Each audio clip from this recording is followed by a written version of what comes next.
having tap water in Zaria, where I'm from in Zaria, since I was in primary school. So you can imagine the kind of undertaking we're talking about.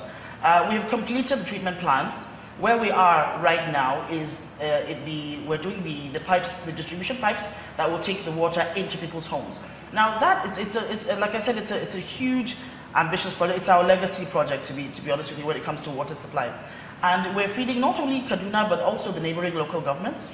And it's like I said, it's gone very, very far. And it's the whole point is to get the water into people's homes, to get people to get children used to turning on the tap as opposed to digging wells or fetching by hand, which is the case for a lot of Kaduna State, unfortunately, rural Kaduna, I should say.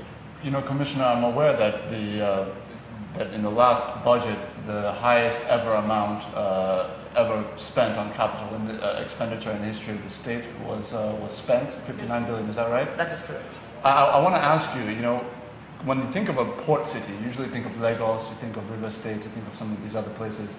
Now Kaduna is a port city, in a dry land. How is that possible? Can you talk a little bit about how that was done? Sure. Our inland dry port, it was actually built by the Shippers Council with Kaduna supporting infrastructure.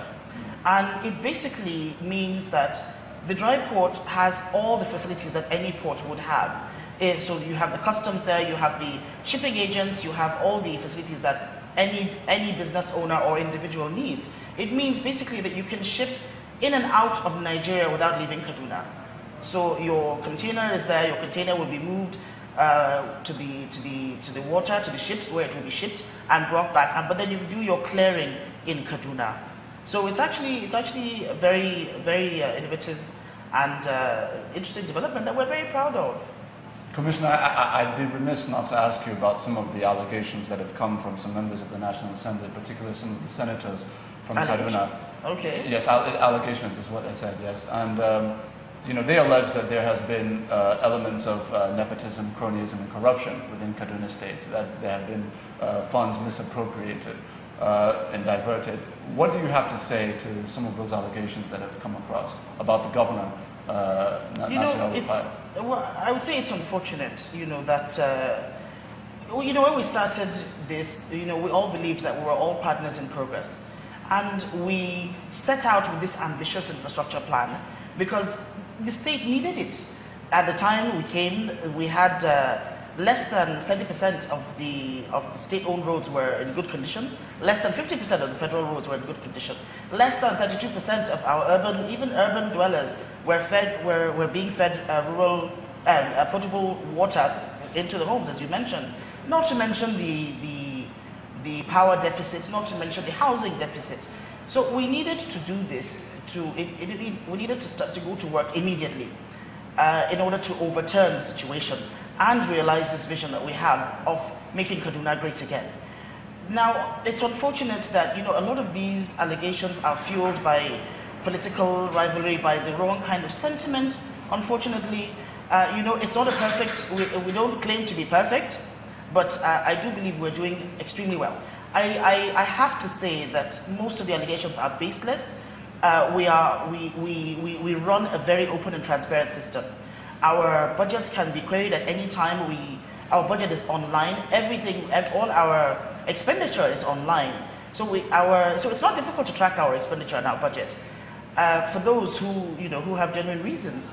And we're, you know, open to, you know, we can be queried at any time by the powers that be, by the legislative arm of government, by the judiciary. So so it really is baseless because we haven't had I mean, none of it has been proven or put into fact yet. But very quickly, you referred to a resource deficit. You know that there just aren't enough resources. Yes. How active is the state government in terms of trying to build a public-private partnership for the critical infrastructure we're talking about, aside from just job creation? How active? Yes. Like how much of a priority is it to get private industry to fund critical infrastructure in the state? It's a huge priority, very much so. You know, when the usual traditional sources of income run dry or are basically insufficient, you know, you look to new sources. And in Kaduna, we've been fairly successful at looking elsewhere. We've been, for the infrastructure, for example, where we've been able to get several partnerships that have been able to boost our efforts, where we've, one particular feather in our cap is we've gone into a partnership. We now have a sister city in China. We have an agreement with the Hebei province in China for infrastructure development, as long as other things like mining, like development of infrastructure development. I don't want to go into too much detail. But yes, besides them, I mean, there are other partners that we're partnering with. In the housing sector, for example, we have numerous investors that we have PPP arrangements with to build affordable but good quality homes for individuals, both citizens, dwellers, and people outside Kaduna who want to purchase homes, who want to become homeowners. All right, let's wrap up with this. I mean, I know that in 2016, there was the plan to have 1 million homes in Kaduna access water. Yeah. Where are we in that?